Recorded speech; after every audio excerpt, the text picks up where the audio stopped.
સુરત મહાનગરપાલિકાના લિંબાયત ઝોન દ્વારા ગુરુવારે ડિમોલેશનની મોટી કાર્યવાહી હાથ ધરવામાં આવી હતી। સાઉથ ઈસ્ટ ઝોનના લિંબાયત વિસ્તારમાં મીઠી ખાડી પુલથી લઈને નીલગિરી સર્કલ સુધીનો 24 મીટર પહોળો ઝીરો દબાણ રોડ ખુલ્લો કરવામાં આવ્યો હતો। ઉધના લિંબાયત વિસ્તારમાં આવેલા આ રસ્તા પર વર્ષોથી ચાલતા દબાણને સંપૂર્ણ રીતે દૂર કરવામાં આવ્યું હતું।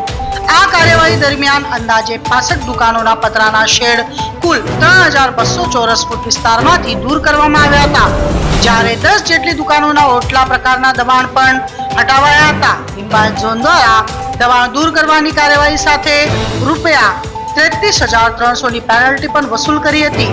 કાર્યવાહી દરમિયાન કાયદો વ્યવસ્થા જાળવવા માટે મોટો પોલીસ બંદોબસ્ત પણ ગોઠવાયો હતો।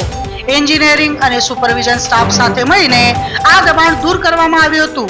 મહત્વની વાત એ છે કે આ વિસ્તાર ખૂબ જ ગીચ વસ્તી ધરાવતો હોવાથી રસ્તો ખુલ્લો થતા હવે મીઠી ખાડીથી નીલગિરી સર્કલ તરફના ટ્રાફિકના ભારણામાં નોંધપાત્ર ઘટાડો થવાની શક્યતા છે। મારું નામ Jaysukhbhai Rathod, deputy engineer, south East zone Limbayat. આજે કઈ જગ્યા પર શેનું ડિલિશન? આજે આપણે મીઠી ખાડીથી નીલગિરી સર્કલ સુધીના 80 ફૂટના રોડ ઉપર બંને બાજુ દબાણની ડ્રાઈવ લેવામાં આવેલી છે, જેમાં સુરત મહાનગરપાલિકાના સ્ટાફ વિવિધ પ્રકારના સ્ટાફ બેલદારો લગભગ 25 થી 30 બેલદારો છે, તેમજ પોલીસ ખાતાના સ્ટાફ 15 થી 20 જણા, એક પીઆઈ સાહેબ, એએસઆઈ સાહેબ તેમજ એક કોન્સ્ટેબલ, હેડ કોન્સ્ટેબલ સહિતના લગભગ 20 જણનો સ્ટાફ છે। દરેક ડિપાર્ટમેન્ટે પોતપોતાની અલગ અલગ એ પ્રમાણે કાર્યવાહી કરેલી છે। સુરત મહાનગરપાલિકા દ્વારા કાચા પાકા દબાણો દૂર કરવાની કામગીરી હાથ ધરેલ છે, તેમજ ટ્રાફિક ખાતાના સ્ટાફ 8 થી 10 જણ એ લોકો સ્ટાફ આવેલા છે।